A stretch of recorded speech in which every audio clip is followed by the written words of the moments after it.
All right, I still kind of like that song. I do too. Pretty cool. It kind of grew on me for a while there. Heck yeah, man. Oh, hello everybody. Welcome to Panfish Nation. My name is Mark, the co-host of the great Lyle Stokes. Lyle, Sir, you look a little different tonight. What's going on? my computer that I had built, I don't know, must have been 5, 6 years ago now, took a crap on me last night. I've been having trouble with Facebook, and I thought it was Facebook making adjustments, and it wasn't that. I guess it was something else. So now it won't even turn on. So we got a hold of a guy today and going to try to get it looked at and see what it's going to take to get it up and running. Because I just can't hardly be without it. I just like now. Um, I have the old computer that I used for a long time, but it should take it to a shop years ago. You know, it's so slow and compared to that one, but it sits at a different angle, so I can't use none of the props and things that we normally use. But you know what? We'll make it work. We always do. After the show, just get your credit card out and we'll order you up a new one. No, Yep, we'll get you an Apple and really upset, your favorite son Chad. I'm I'm not learning how to use something new. I, I like the way that other one worked. You know, it'd been over a year since this one had even been turned on because it's got a bad fan motor in it. So if you hear something take off and start making a hell of a noise, it'll be that fan motor. Now I got it turned on today and it ain't made a peep all day. Yeah. You know, so and it might go a week or two and don't make it, but when that thing turns on, it'll wake up the house. But I'll probably take it. And it's probably good enough to have. But this one, the my main computer was out of a college, and the instructor used it to control what his students done. Mm-hmm.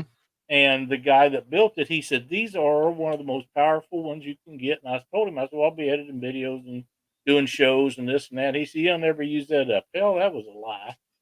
You can fill it up.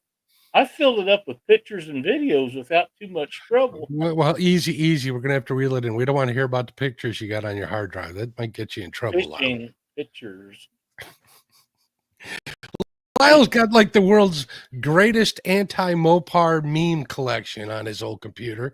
And you know what? When his computer crashed and he told me about it, I'm like, oh, I bet he lost all those memes. Oh no, I have more Chevrolet memes than I do Chrysler ones.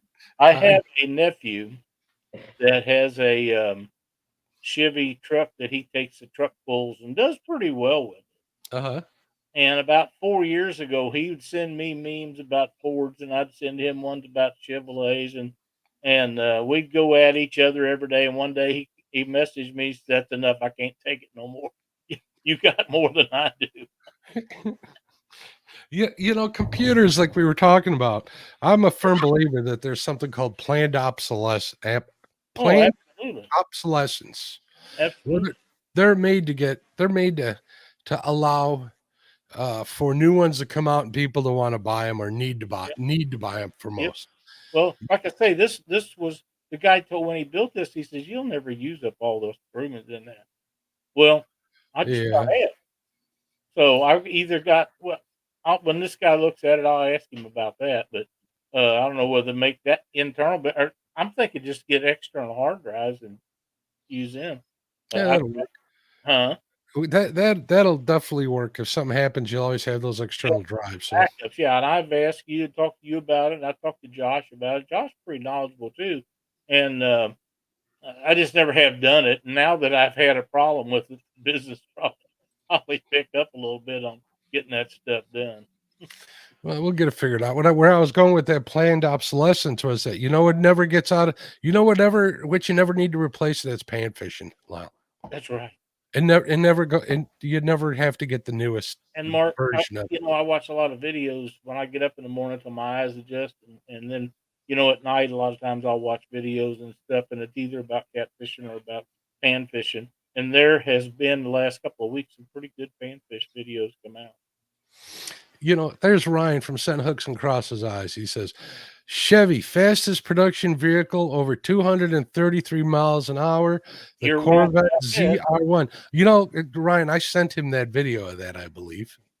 I sent you one back of the Mustang that goes faster than that. Well, that was electric too, though. I was It like, doesn't matter. It's a Ford.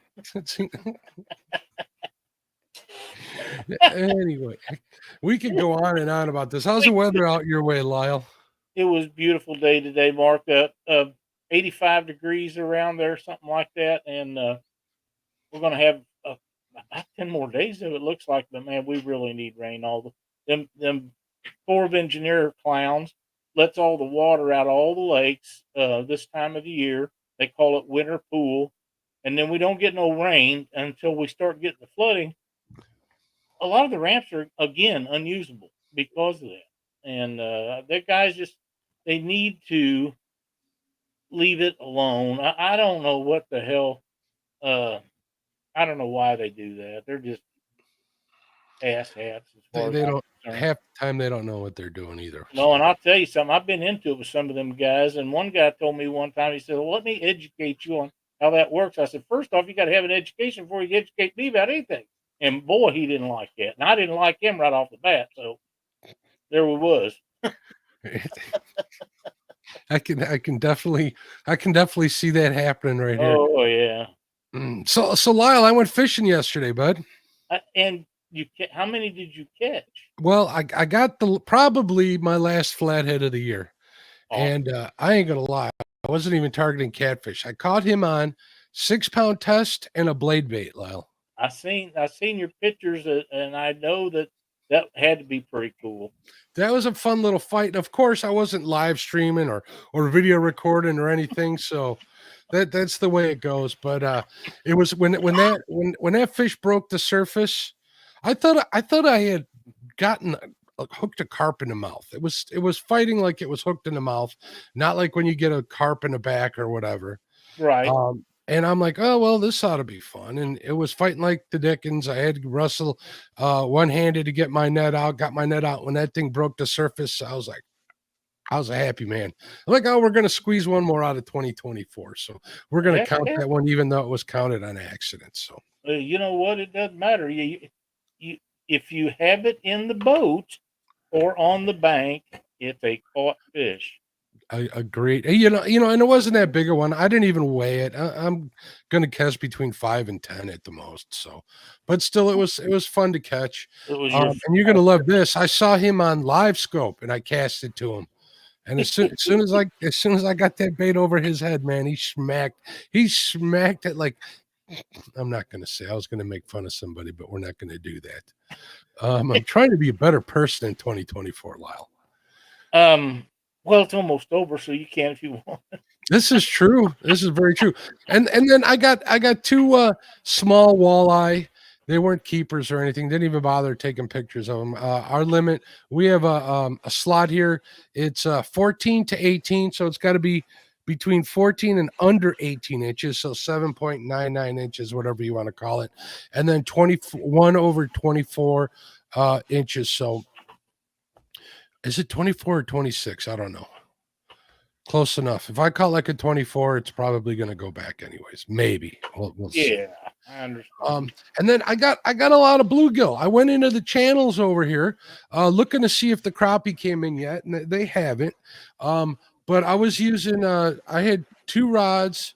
One was rigged up with Bobby Garland plastic. Like a 2.5 inch minnow.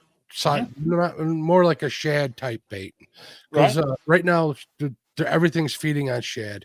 I wish I had something a little bigger, because the shad's a little bigger this time of year.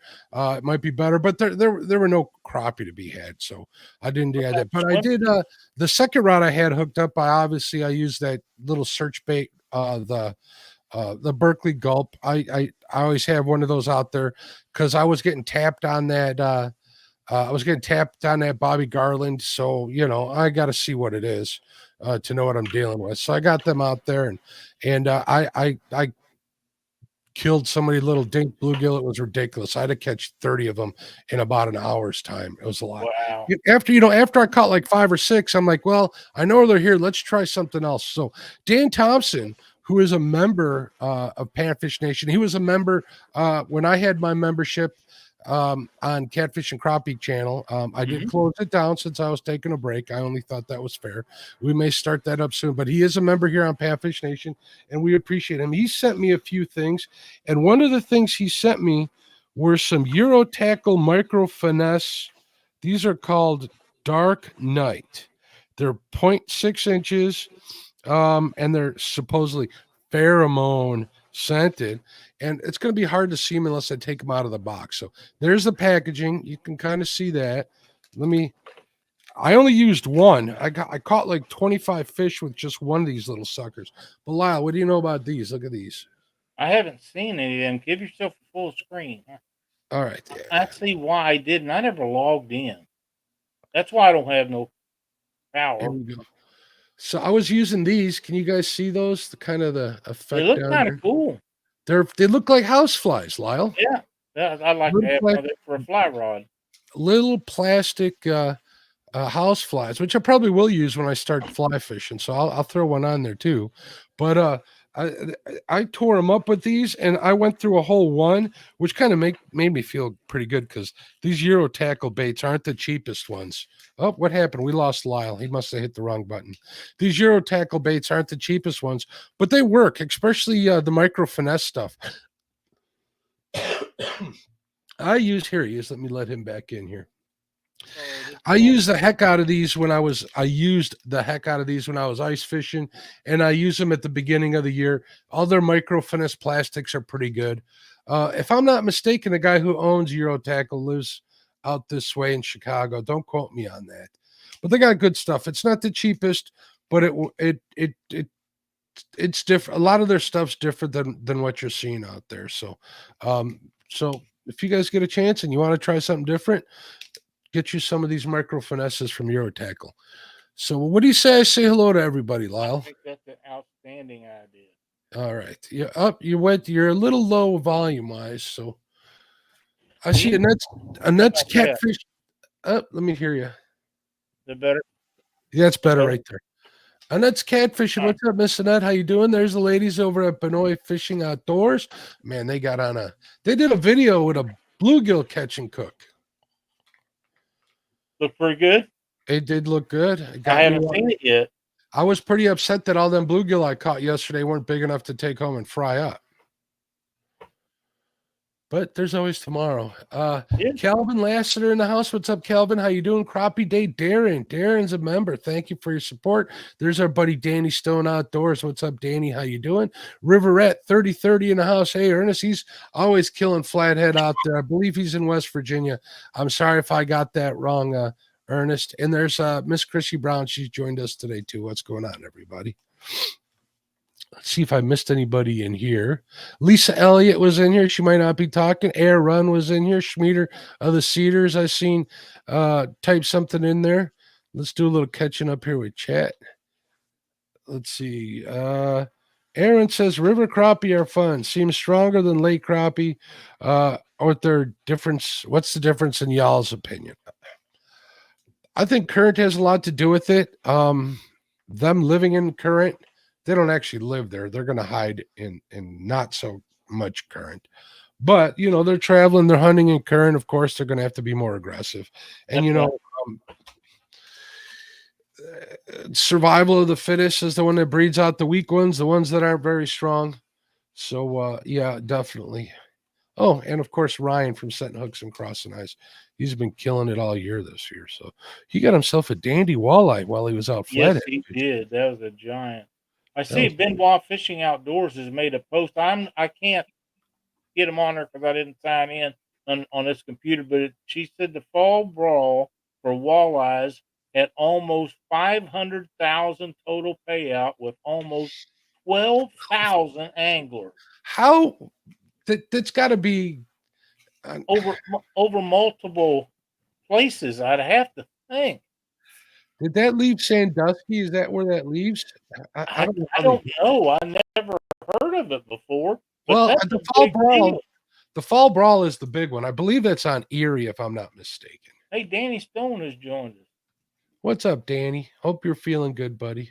Oh, and Chrissy, make sure Ernie knows that we're hoping he feels better too. And have you seen the deer stand Ernie's 12,000 taking? 12,000 anglers. That's a lot of people. Take all day to get the boats launched. Have you seen Ernie's deer stand that he's making? I did. It looks like a chalet, not a deer. Chad wouldn't spend the money and buy a boat with a crapper in it, but hell, you could put a crapper in Ernie's deer stand. He'd be Probably could. A futon, one of them, them popcorn machines. You could have one of them in there. They have ones like duck blinds like that.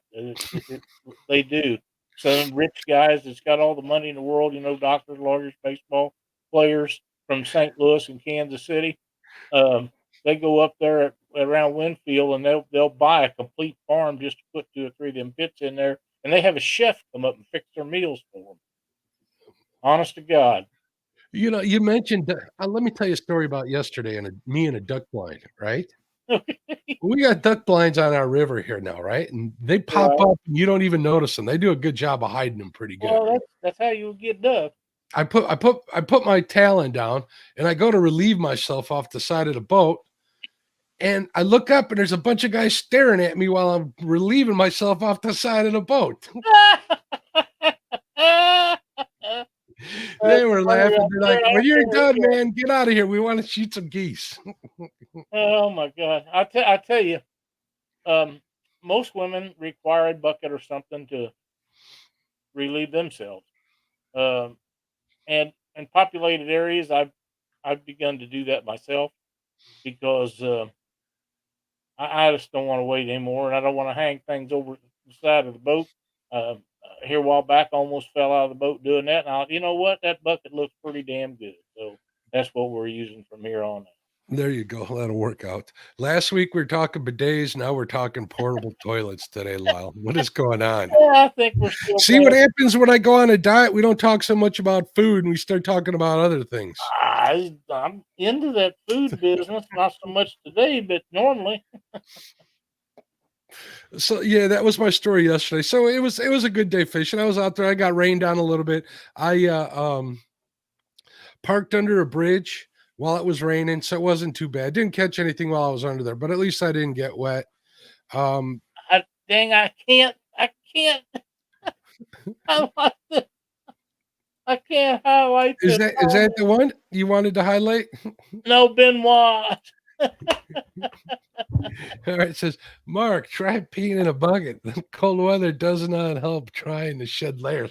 I got stories like that too, because up here, I'm wearing bibs and layers and a ice fishing jacket. When I'm fishing in the cold weather, there's a lot of layers to remove. So I can definitely relate 100%. Hey, there's Nubby. What's going on, Nubby? I saw, else did I see come in here? There's John from Small Water Charters. What's going on, John? I think I saw Bugman in here. What's up, Buggy? How you doing? Let's see if I missed anybody. Nubby, I did say hello to. So That's great. Got a bucket with a toilet seat on it for the wife and the kids on a pontoon. Hey, whatever works. That's what that's what I have in my boat, Lyle, just in case. But I keep my cast net in there now. And I keep my big old insulated worm container in there now. And just got to take it out when you got to use it. So it's dual purpose. I'm a dual purpose kind of guy. I understand. You was talking about embarrassing yourself in the boat. So let me share a story with you. I used to go out to Colorado and go elk hunting. We'd pack in the mountains, and I took the effort and time to teach certain ones of my horses to pack and to be staked out on lead ropes around their legs or hobbles where they would stay around camp so they didn't run off and different things. You got to do all that if you're going to take all that. So I spent the time to do that, a couple of years worth of it actually, because we was going every once in a while. My brother and my good buddy Jack, we went out there, and Jack didn't ride horses, so he walked and hunted right around camp. He didn't go very far. Mark didn't either after horse jumped over a log and his ass hit the horse's ass and then hit the ground. It as he only other time he got on a horse was riding out. He hunted with Jack. But I packed in a 5-gallon bucket and a toilet seat that fit that bucket for that reason. And you know what works better than a 5-gallon bucket? A 6-gallon bucket. It's a little smaller. My buddy Jack, he's been waiting. He told me later he waited for 2 days for that to take place because he knew I had that bucket. Of course, he used it too when I was hunting. I was way away from camp. I took a horse and took off early before light. Anyhow, I heard something and I turned around on that bucket and there's Jack with his camera. He's taking, of course, we didn't have phones then, he's taking pictures of me on that bucket. Well, I never thought about it. Christmas time come along and we owned a convenience store. And when I left, Jack had sent a 8x12 of me on that bucket to the girls that worked in the convenience store. And they hung it on a post right when you walked into the convenience store. It was right there. And it was there the whole weekend we was going home for Christmas. And I mean, it was Jack. You can't do nothing about it because that only made it worse. If you'd have said anything, it just made it worse. But he knew. And a few years later, Jack wasn't doing too good. And right before he passed away, I went up to see him and I walked into his house. He didn't know I was coming. And there's an 8x10 of me sitting on that toilet seat out in Colorado in the snow. He had put it right on his house where when you walk through the door, that's the first thing he seen. He just, I miss him dearly, but he always had a lot of fun, usually at my expense, and that's okay. We done some of the damnedest stuff you cannot imagine, but I miss him dearly. He's a good friend. I've heard some of those stories, and I do have to say you're a pretty good sport. Oh, you got to be with him. They just make it worse. I'm working on that every day, trying to be a better sport. So I definitely, think it's a good way to be 100%. I'm a lot happier now than I'm starting to be. So. Oh, you get a friend like that, you'll never forget it. I promise. Mike Sampson's here too. What's going on, Mike? How you doing, Mr. Sampson? Everybody's saying hello in chat. So river fishing, Lyle. So I thought that'd be a good subject because I river fished yesterday, and I think I'm going to go fishing tomorrow morning. We'll see if I can get to sleep tonight. I've been having trouble sleeping, but that's beside the point. Right. Get out and do some channel catfishing tomorrow. Maybe we'll go live. If I go live, it might be in your favorite TikTok format, the vertical format. I know you don't care for that, but it's just hard for me to see. It is hard to see. I did a poll on my channel asking people what they watch our live shows on, and most of them watch them. I think it was like 80% or 70% watch it on their phone. So I mean, that format does take up the whole thing rather than just the top little portion of it. I think the people that are in the community and a lot of us older folks like it that way because we can see more at chat. We're not having to scroll through and so on. So we'll see. I have reasons for wanting to do that. So we'll see what happens tomorrow. We'll see how I'm feeling. Other than that, we'll go do a little channel catfishing on the river and go from there. Probably a lot of searching. Live stream fishing is rough. If you take a look at a lot of people that do it, whether it's on YouTube, TikTok, or whatever, they're for the most part they're stationary. They're not moving. And if you're having a good day, you're having a good day. If you're having a bad day fishing, it's a bad day. It makes for an uphill battle. I think I like to move when I'm fishing. Like yesterday, I must have moved like 10 times yesterday, easy, in like 5 hours, like twice, every 30 minutes I was moving. If I wasn't finding fish, I was moving. Wasn't finding fish, I was moving. And sitting on a live stream, unless I'm like flathead fishing, not catching fish, kind of, I don't think it bothers the people in chat, but it kind of bothers me. But that could just be me. So I got you. Another thing, is your river that you fish up there, has it got plenty of water in it? I know it's never very No, deep. it's low. Actually, it's quite a bit low, and unfortunately, we had a tragedy here on the river over the weekend. Two jet skiers, actually, all right, under this one bridge is, I think they did some construction on the bridge a while back, and there's a big concrete block under one side of the bridge. There's like two pole or support pylons that hold the bridge up, and on to the left and to the right of it, it's usually too shallow to go under there, right? So boats don't go under there. When they have the buoys up, the buoys are set up to guide you to go through the middle of that bridge. Well, one of the jet skiers, I guess at full speed, went underneath that wrong side of the bridge, hit that concrete because it's so low they couldn't make it over it, and unfortunately he didn't make it.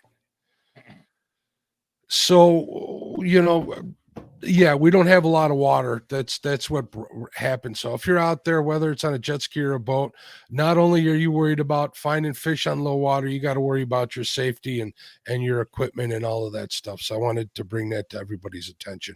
Yeah, we're all the little rivers and creeks that I fish for bluegill and stuff. They're really, really low right now, and normally about this time of year we start getting a lot of rain to help with that, but we're not getting it yet. So it's made it a little difficult for us, but I guess we'll get it figured out at some point.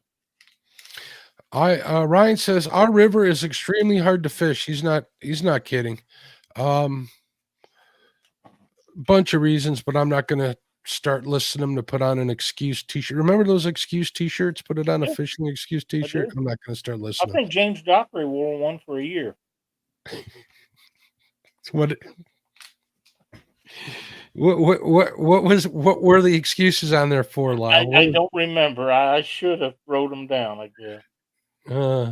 And Dane Thompson's a channel supporter. Got to shout him out. And you missed it, Dan. Guess what I used yesterday? Do these look familiar? Dan sent these to me. There we go. The Euro Tackle, the little flies you sent me. Stuff, yeah. I used one of these bad boys, and I put like 25 bluegill in the boat. So thank you again for sending me those, Dan.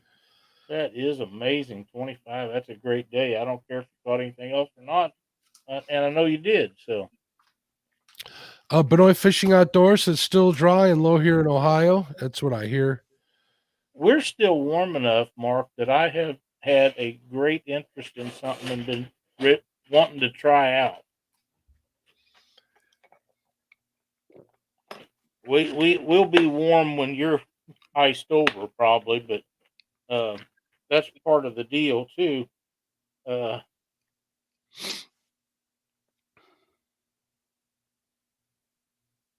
Little plastic crawls. Let me give you a solo screen here, solo layout. There you go. I'm really excited about trying. Here's the smallest one I got. It's 1 3/4 inches. Man, they look so realistic, and I put a gold head on this one. Yeah, I told you what's going to happen if you use those, didn't I? What's that? You're going to catch bass with those, and Well, and Chad are going to give you. This one I really like. It's just a little bigger than I want, but I really like that. There you go. Chad better not say anything. I at least go fishing. Wasn't he the one making fun of you not fishing not too long ago? Every week, but that's okay. We know who goes and who don't. Yeah, well, no comment on that one. I know. A lot of times people don't know when I go, so. Well, and that's the same way with me. I went a couple of times last week. I didn't go this week yet, but I got a date in mind to go, so we'll see how that works out. I didn't feel good today, and we had that guy come and took our tree out of my yard where I had started to do it and decided it was too much on my back after just having all that work done. And I don't know how big the base of it, including the roots that are above ground, was like 48 inches across. What he said. We was talking about having them come back and grind the stump out, but I went out there and knocked 3 or 4 limbs out of it and decided that was more than I could handle. I didn't want to mess up what they just fixed on my back because it's actually doing pretty good. So we had Gary come over, and he took care of that this morning and done a really good job, which he always does. And there's some other things he's going to do, but hell, I'd have been a month taking that thing out. Him and his grandson went in there, and you know, they was done in, I don't know, 3 hours, something like that. 3, 4 hours. Did he leave you the wood, or did he take it with him? The small stuff there, he left me a little bit of that. His grandson wanted to have some firewood for he bank fishes. I don't know where at, but on one of the lakes around here, he wants the bigger stuff for firewood, and I go, you of course you have that to go fishing with. Danny Stone Outdoors says he's waiting on an appointment with his neurosurgeon. Could take up to a month. Well, Danny, we've been praying for you, bud. So hopefully everything goes. Yeah. Kind of worried about you. You ought to be careful. So now you got. So now you have that tree taken care of. You can start fishing again, and I've heard. I think it was Creole call it Hogtober. This is the time. October, November are usually the big fish times for me, and it's not quite so hot. I don't get into the giants here like we did on the Mississippi River and the Missouri, but big fish are feeding up. Oh, the little ones are too, but yeah, everything's feeding up. That's for sure. But I think around here it's maybe, I don't know, end of September, first week in October, when a lot of people are catching some of the big flatheads on the river. Yep. So I think if you want to catch a really big fish, right now is one of the best times of the year if you're after catfish or if you're after bluegill, because bluegill will eat year round. So will crappie and channel cats and blue cats, and there's a lot of them that do. Now flatheads, they go dormant this far north.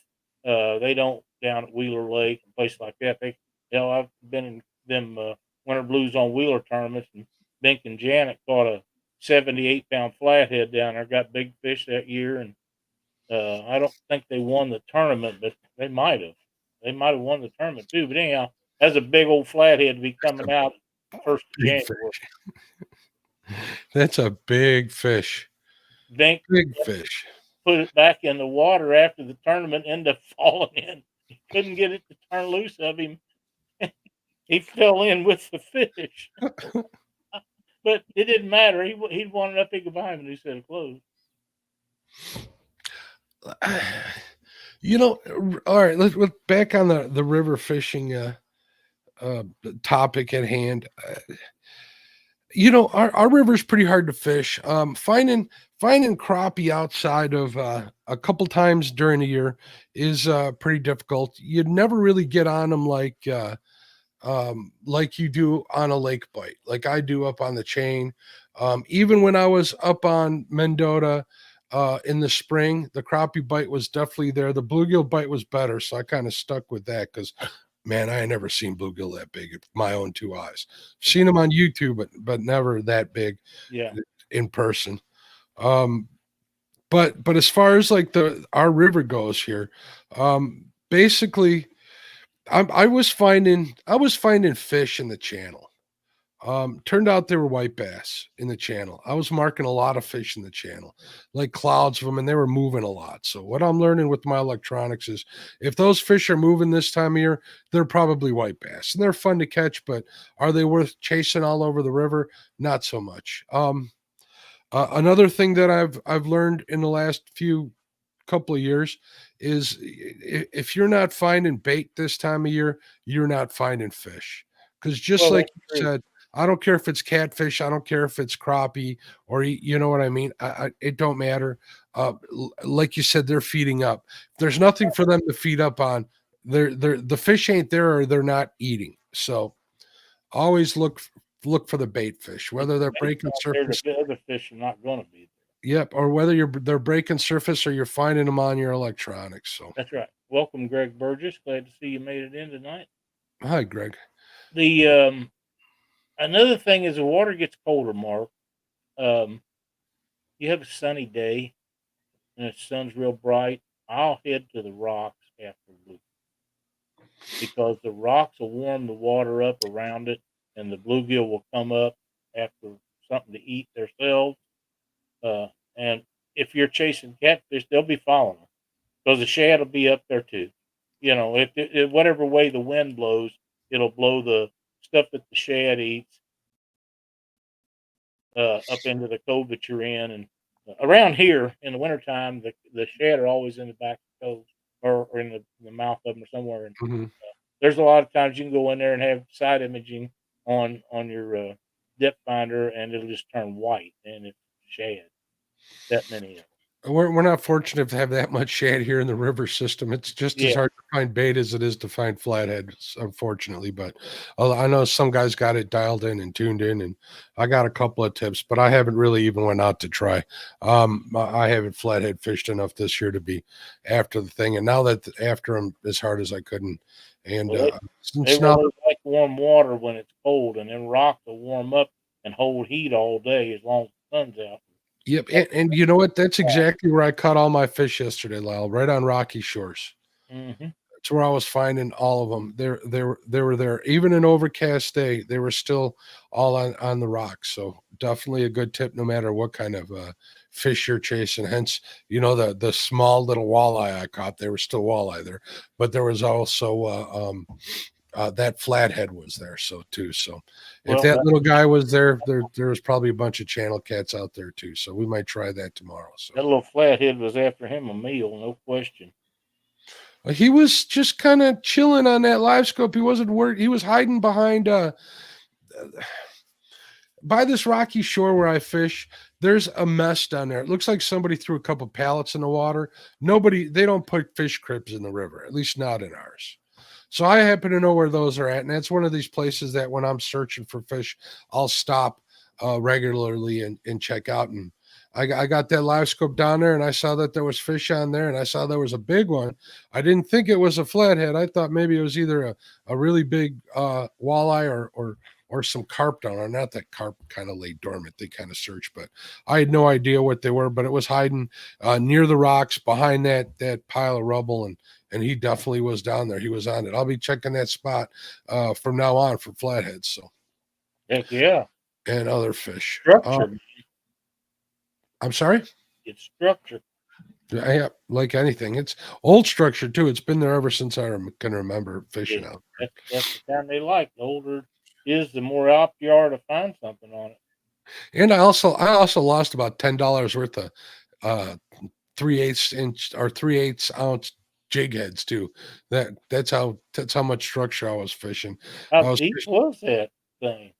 That was in 6 feet of water I was fishing. But I was fishing a bunch of rubble. I was fishing structure as much as I could. Wherever I could find anything by the rocks. I think I lost 2 jigs on the same tire, but we're not going to get into that too much. Well, I tell you, I'm a believer in structure, and rocks is structure, but I really think they go up in there for the warmth of the weather warming up in the winter more than they do anything else. But you know, in the spring and summer, they're always up in the rocks because that's where crawfish and stuff's at, and they eat them. Everything eats it. You know, channel cats, blue cats, flatheads, bluegill, crappie, they all eat them. So temperature has a lot to do with it this year, and I've proved it on more than one occasion to myself. And this last time was last November. I was out with one of the young guides over here. He wanted to come out and fish with me on my boat. So we were out there, and we were fishing this one stretch of river where a channel meets a flat. You know, I kind of wanted to fish the flat because it was 28 degrees out. Sun was shining. I'm like, these fish are going to be shallow. They're going to be on that warm, muddy bottom. And that's exactly where they were. And he was kind of amazed that I was catching them in a foot of water. Yeah. I'm like they're there just trying to keep warmer. Or another time I took somebody out to a state park out here just west of me. And we were going after crappie and or whatever bite. We ended up getting on one of those white bass kicks where I was catching all those big white bass last year. And you'd be surprised. I'd go from a half a degree to a half a degree warmer, and that's where the fish were. Yep. That little bit would make a difference. And it's not just catfish. It's everything out there, whether it's shad, minnows, panfish, walleye, bass, all of that stuff, especially when the water drops. Our temperatures are about 40 or 52 degrees, 52 and a half degrees it was yesterday. So I was kind of keeping an eye on that too. I always contend that's one of the reasons why all them shad in these lakes around here go to them coves, because the water warms up quick. And they get to stay out of the current if they can. There's times a year, this time of year too, though, if I go throw a cast net at a dam, them shad will be in some pretty strong current. They'll be right up under the dam. So they just want to keep moving. I think they need to move to survive, if I'm not mistaken. I'm no Shad biologist. is like that for sure. Yeah. Yep. And I guess I could consider them a panfish. These guys that want to eat them drum all the time, I'd like to see them just catch a couple of them shad. It'd be just like eating them drum. And try that. I don't like shad, but I don't think drum is anything like. I don't like drum, but I don't think shad tastes anything like drum, Lyle. Well, I don't know. No, a couple times in the past, I've gone to up to the Wisconsin River, and that's up around the Dulles, and that's a little different than my river here. It gets pretty deep. I've seen 30 feet depths in there, which I know to someone who fishes the Mississippi or even the Ohio, that doesn't sound deep, but that's pretty deep to be fishing for panfish and stuff. Water from it compared to what you have. Well, yeah, definitely. And what I'm learning going from river to river in the past is how different rigging for those different currents, depths, fish you're chasing, all of that stuff. I had gone up there to fish for some crappie, and I did pretty good up there. I got some big crappie, like 13 inches. I got about 8 of them in the live well, brought 8 home, had a good couple of dinners with the wife. But it took me like half the day to figure out how to get my baits down there and present them without it hitting the bottom, because you need a lot of weight to get those jigs down in a 10, 12 feet of current. So what I was doing is I was tying a bigger jig on the bottom. I think I had 1/4 ounce on, or maybe even heavier than that.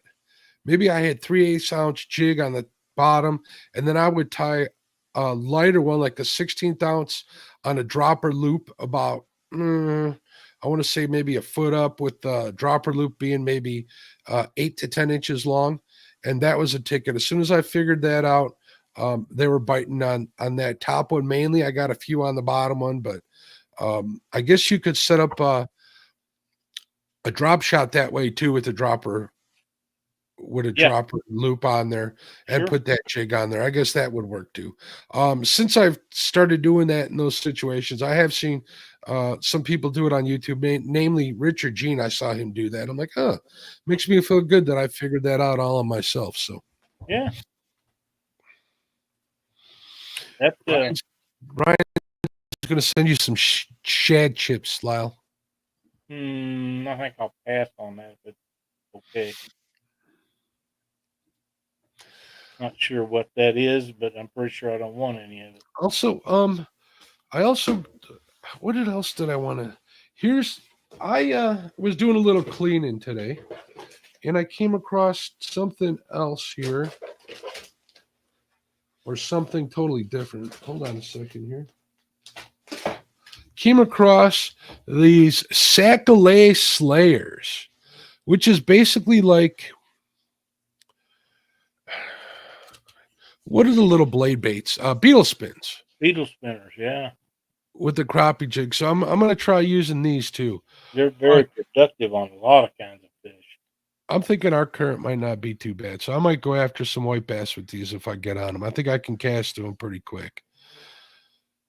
But like I said before, Mr. Twister also sells the actual blades and the little wire, like on a beetle spin or like on a bass bait.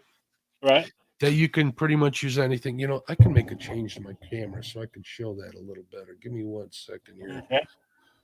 There we go. You get your credit card out. We can order some of them up later tonight. Yeah, get your credit card. I know your address. Yeah, I got plenty. We'll order you a computer and a bunch of these.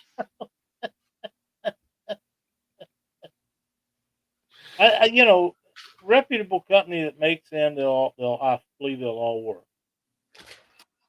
I'm sorry, Lyle, you kind of Any faded. any reputable company that makes anything like that somebody else makes, I believe they'll all work. I think so too. Even some that's not as reputable as others probably will work on part of their stuff, but the reputable companies, they got a name, they got to hold that, so they're not going to send something out if they're not thinking it's going to do. This is something else that I want to definitely do a little more of, and that's these little micro crankbaits. Mm-hmm. I got this too. I came across today. It's a white one. This should work good. I think in the spring though, maybe a little better because that's when the shad are this size.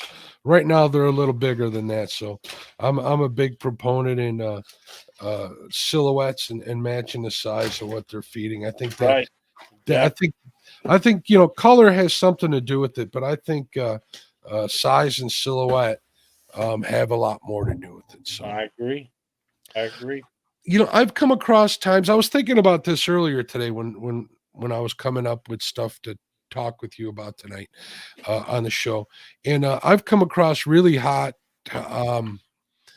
bites, whether it's crappie or bluegill or whatever, and I'm like, well, let's see if this color thing is true. And when the bite's hot, man, they'll eat it. They'll eat anything. I couldn't find a color that didn't work. Uh-huh.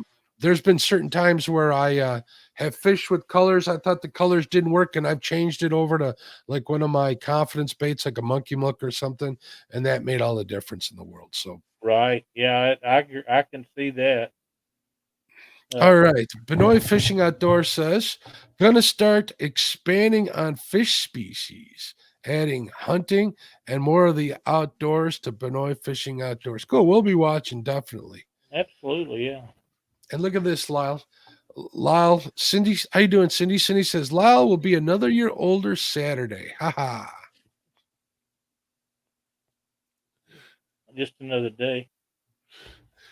Cindy, if we can get a hold of that picture of him on that bucket, we can give him a framed version of that. Jack and his wife are both gone now, so I'm pretty sure you won't be seeing that picture. And I don't think any of them kids wanted to put that in there. But great idea. I know I don't have that. I used to have it, the one they stuck in that thing, but not for a long time. What's going on, Craig Burgess? How you doing? But like you're saying, everything's feeding up. So once you come across those fish, you're gonna have a good fishing trip. You just That's right. gotta find them. That is correct. So how old are you gonna be, Lyle? I will be 67. 67. You're still a young man. That's what I'm thinking. So what do you like to do when you're fishing rivers, Lyle? Well, I've mainly, for all my life, I fished the big rivers for catfish, but I like these little rivers. They call them rivers. I call them creeks, but they, whatever, you know what I mean. Um, I like to walk up and down the banks if I'm able to. A lot of people kayak them. A lot of people canoe them. I have a hankering. At some point, I want to buy one of those one-man pontoon boats because they're very lightweight, easy to pull over rocks and stuff if you get in a low spot. I'd like to try. I want to find somebody that's got one that I can try to see if I like it before I buy one. No luck so far.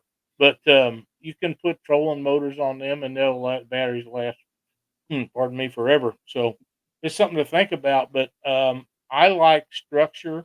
I like fishing the deep holes in the curves of the river or the creek bank, whatever it might be, and structure, structure. Now, if there's another one that drains into it, the mouth of that usually got a scour hole there. Always good for fish.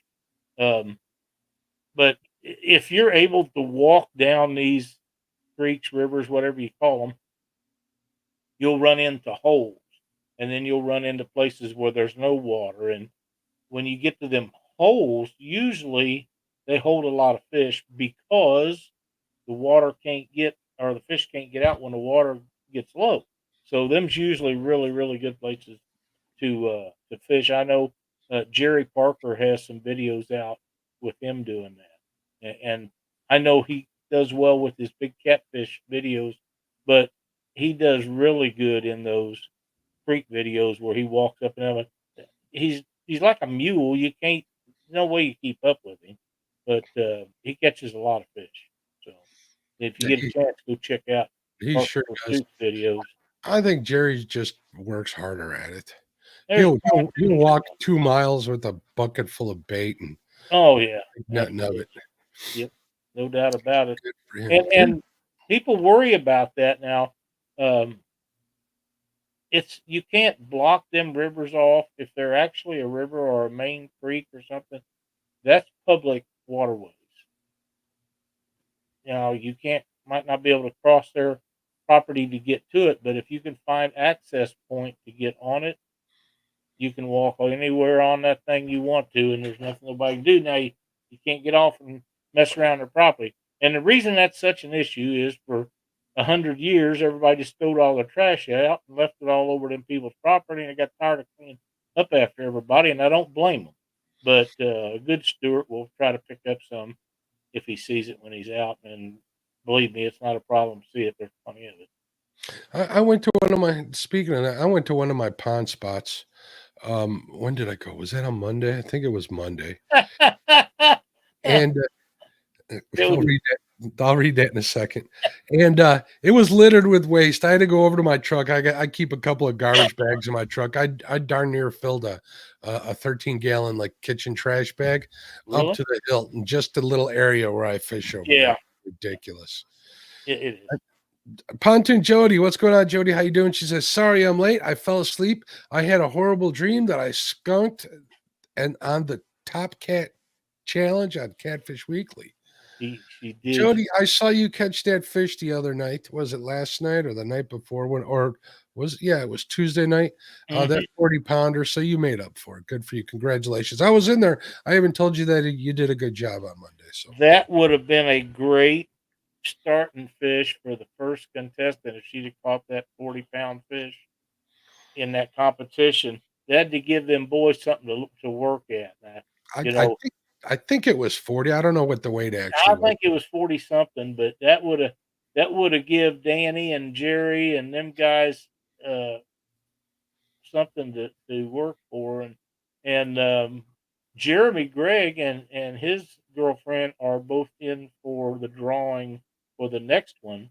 And Austin with Fishing Fever is in for the drawing on that. So I imagine Danny's probably still a little too out. Maybe I think that he would probably get in it, but I'm afraid his wife would kick his ass. And good for her. You know, he needs to get straightened out. Danny says, "Happy birthday to Jody this Sunday." Huh, day after me. Day afterwards. Probably a year older. What a coincidence. Danny Stone says, "I hate fishing with Parker on the bank. Too much dang work keeping up with him."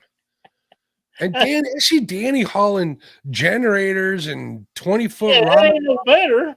Yeah, he ain't no schlub too when it comes to hauling gear. So can you imagine what it's like fishing with Jerry Parker? Holy smokes. I have a generator, but I ain't taking it out river. So happy early birthday to you, Lyle, and happy early birthday to Thank Jody. you. Appreciate it. I won't go fishing on my birthday this year, but I might the day before or something. We'll see how that works out. That's kind of the plan. And like I said, told the guy cutting that tree down, I don't even care if I catch a fish. I could just sit in the boat underneath the bridge in the shade, be just as happy. Might even take a nap. There you go. That's my kind of fishing. I kind of like that. I do too, but you know, I'm sure my daughter will be over and all that stuff on Saturday. So. You know, that's why I like rivers. This out of nowhere, this came to it reminded me of it. I like rivers because you're never looking at the same water twice. That's true. It turns over constantly, and even as low as the Niagara is right now, and the Niagara is one of the main. It's not really the main water feed to Lake Ozark, but it's one of the bigger ones. And we still have current in it, so but it's low. It's really low. It's probably, well, I'm going to say it's probably 4 or 5 feet.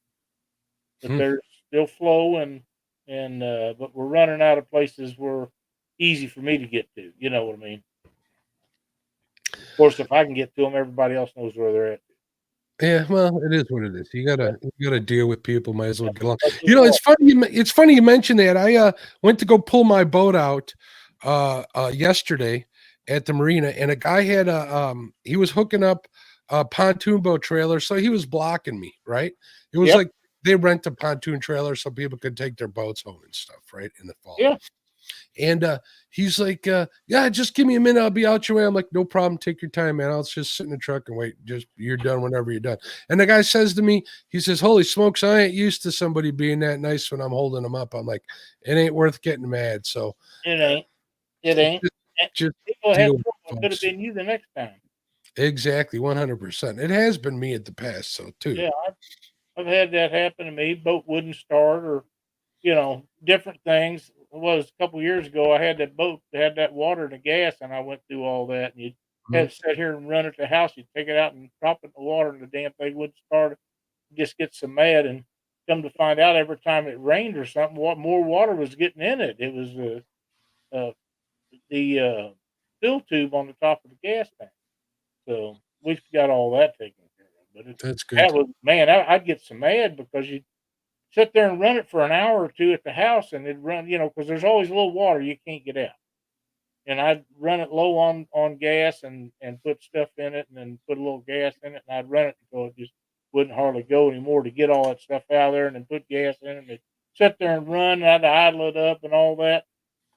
Get to the lake, and it wouldn't stop. Ah, damn. There's channel member 205 Wild Action. What's going on, my friend? How you doing? Jody had a comment here that says, I should have stuck to what I do and been happy with the fish I catch instead of trying to go bigger. Jody, go big or go home. If you want to be a hero, you got to risk it sometimes. That's you. It happens. Parker and them boys and Danny and them guys, they might not catch a big fish. But Austin or Jerry or Danny or Jeremy and his girlfriend, somebody before the year's over, somebody will get a good one. And I think you done the right thing going after a good one. I really do. Because where you in the water you're fishing, you could have just as easily caught a 40 or a 50 down there, or maybe even bigger. And you never know until you try. So yeah, you never know. 2 hours is not a lot of time to catch a fish. No, and if you ain't got a good idea where they're at, you might. A 10-pound channel cat could win it. You never know. It could happen. That's right. Which is why I'll be fishing in the spring if I get picked. So, That's Crappie Day, Darren, channel member. What's going on, Darren? How you doing? Happy birthday to Jody, and happy birthday to you. He says my birthday is tomorrow. Oh man, happy birthday, dude! The other thing is, hell, I lost my train of thought. We was talking about something before the birthdays come up. What was we talking about? Oh, catching them big fish and the time of year. The people up north like you are, they can't realistically go after a lot of big fish from now on, really, till spring. But the guys down south and out east where they really don't freeze over or anything, they got all winter to catch them big blues. Mm-hmm. And them blues feed year round. They don't care if it's cold up on top or not. It don't make no difference then. They're eating. So guys, Oklahoma and Texas, even southwest Missouri where I'm at, or southern Missouri where Danny and Jerry are at, you'll be able to catch them blues, even up St. Louis area most of the time. Now, once in a while we get a bad winter and you can't do it, but mid United States down, you can pretty much fish that if you want to fish it, and you can fish if you decide you want to get in that top cat competition. You can fish out of the boat or on the bank, however comfortable for you. Just go to the Catfish Weekly group page and sign up, and then we'll spin the wheel and see who gets drawn. And you know what bites all year long too? Panfish, Lyle. That's right. Panfish is what most ice fishermen are chasing.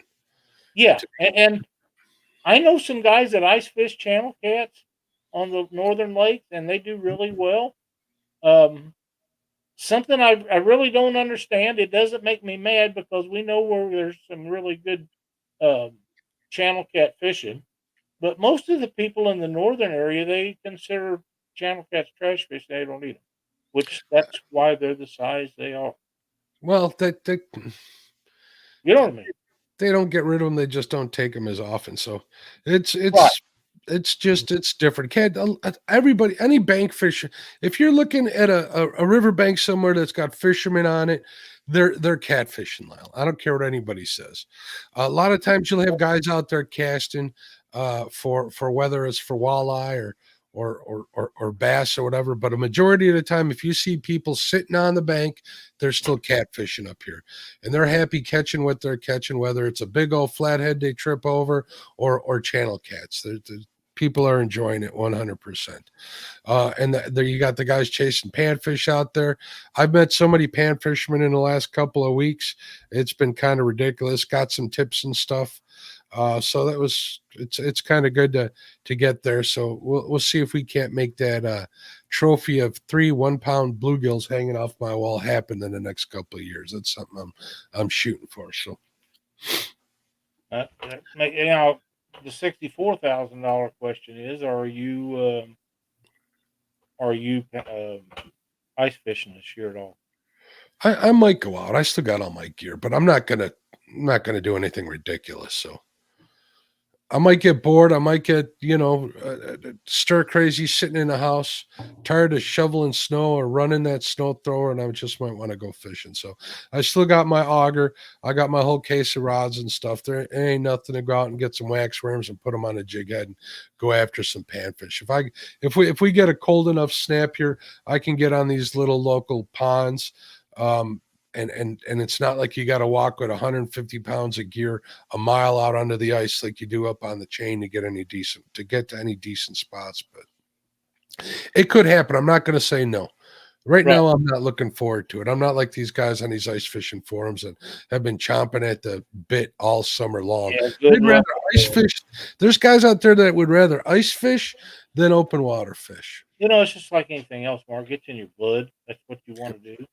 And it is what it is. So if that's what they want to do, good for them. It's not something I'm interested in.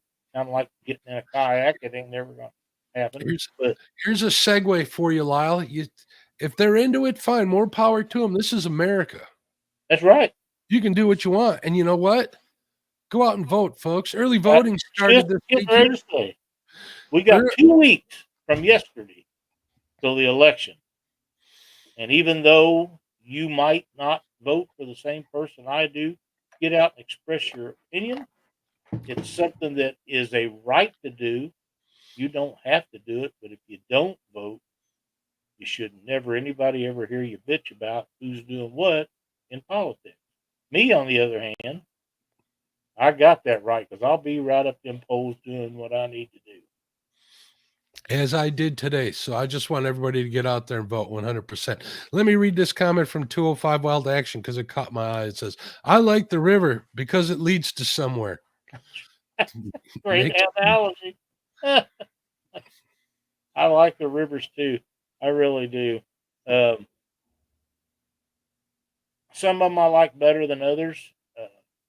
It's like these lakes we got around here. They all got fish in them. They all got every kind of fish I like to catch. But some of them I like to fish better than others. And some of them have bigger bluegills in them than others. And some of them have bigger crappie. And some of them have flatheads and blues and channel cats. And some of them just have channel cats and flatheads and don't have any blues. So, you pick and choose what you want to do. But there's nothing wrong with me keeping a handful of little channel cats to clean. They're a lot easier to clean, get through a lot faster, and they eat just as good. Lyle Jody has a comment here I thought might pique your interest. She said, I had to chase a cat through my yard tonight. It stole my last skipjack out of my bucket. I got it back. A little bit of the head was gone.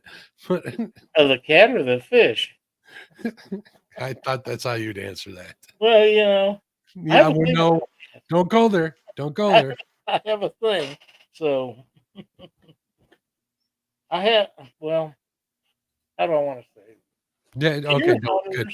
Let me go to this comment. Calvin Lassiter says the catfish guys here catch some monsters on the lake and rivers all winter long. They use live eels and small panfish. Live eels and small panfish.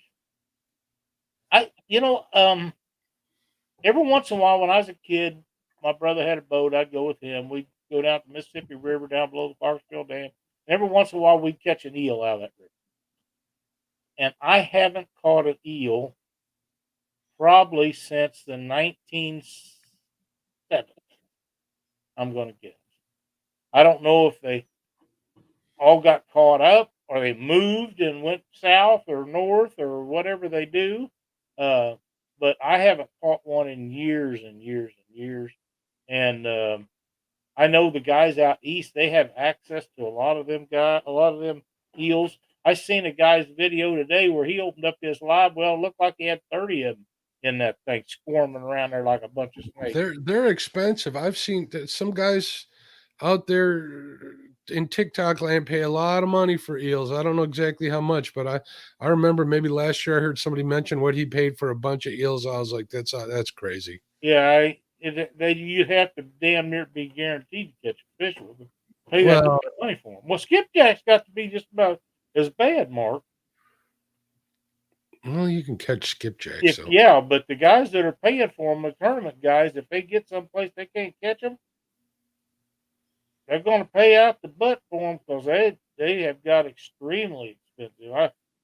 I just can't believe the prices that I see compared now to when muskie suckers are expensive here too, which I've used for flathead a long time ago. What is a muskie sucker? They're 12 inches big. They're suckers that guys use to catch muskies on, but I use them for flatheads, and they're 10 to 12 inches, and back then they were running like $7-8 a piece. I think they're a heck of a lot more now. So. Oh wow! That's if you can find them. I got some of them when I fished the Cat's Incredible tournament up in Grand Forks. It was on the Red River. Fun tournament fish. All channel cats, and I bought some of them suckers like that. There was a Cabela's store right there, and a guy was bringing them in live every morning before the tournament. And Cabela's was selling them for him out of their store. And you paid for them babies.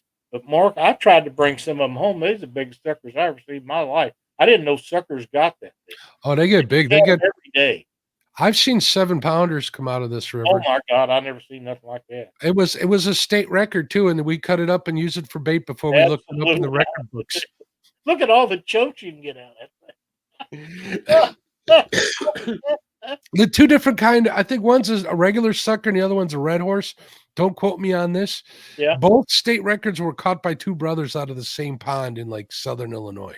Wow. Now, there's a little James River in southwest Missouri that leads into North Fork Lake. It's one of the main contributors to it. And that's where the guys from Nixon, Missouri, they go down there and they put their little 10-foot John boats in. They gig them red horse suckers out of there, and they'll cook them up right on the creek bank. And I don't remember if it's October, November, whenever it is. It's usually cool weather. Nixon, Missouri, the town, will have sucker days. And these guys will bring them suckers in and cook them up, and you go up there and get you a mess of them and eat them. I tried them. They was okay. They're edible. That's, it's like a drum. You can eat it. You can eat anything. Make a curry. Yeah, you can eat anything if your stomach can handle it. So I wouldn't be looking for them suckers for a steady diet, but I often have thought about going down there and trying to catch them things for bait because red horse suckers are great bait.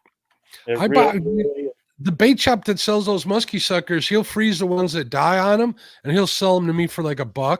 I'll cut them up into like a little sections of maybe an inch long, right? There we go.